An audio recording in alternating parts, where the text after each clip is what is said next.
بسم اللہ الرحمن الرحیم الحمدللہ رب العالمین الصلاۃ والسلام علی خاتم النبیین اللہم صلی علی محمد دین النبی الامی وعلی آلہ وسلم۔ السلام علیکم ورحمۃ اللہ وبرکاتہ۔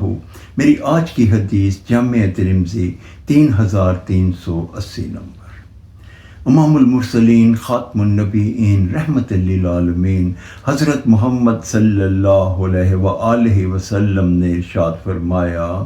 کہ وہ لوگ جو کسی مجلس میں بیٹھیں نہ تو اللہ کا ذکر کریں اور نہ ہی نبی پاک حضرت محمد صلی اللہ علیہ وآلہ وسلم پہ درود و سلام پیش کریں، یہ چیز ان کے لیے قیامت کے روز باعث حسرت اور ندامت کا باعث ہو سکتی ہے۔ اس حدیث مبارکہ کا یہ مفہوم ہے کہ وہ لوگ جو اپنے اوقات کو ضائع کرتے ہیں، مجلسوں میں دنیا داری کرتے ہیں، ادھر ادھر کی باتوں میں مشغول رہتے ہیں،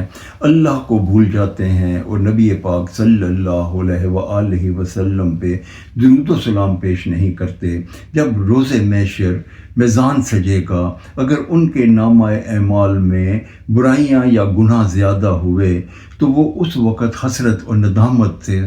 ہوں گے کہ کاش ہم ان مجالس میں اللہ کا ذکر کرتے اور نبی پاک صلی اللہ علیہ وآلہ وسلم پہ درود و سلام پیش کرتے۔ اللہ تعالی ہمیں ہر محفل میں، ہر مجلس میں اللہ تعالیٰ کا ذکر کرنے اور نبی پاک صلی اللہ علیہ وآلہ وسلم پہ درود و سلام پیش کرنے کی توفیق عطا فرمائے، تاکہ ہم آخرت کے روز کامیاب اور کامران ہوں اور حسرت اور ندامت سے بچ جائیں۔ اللہ تعالیٰ ہمیں ایسا کرنے کی توفیق عطا فرمائے،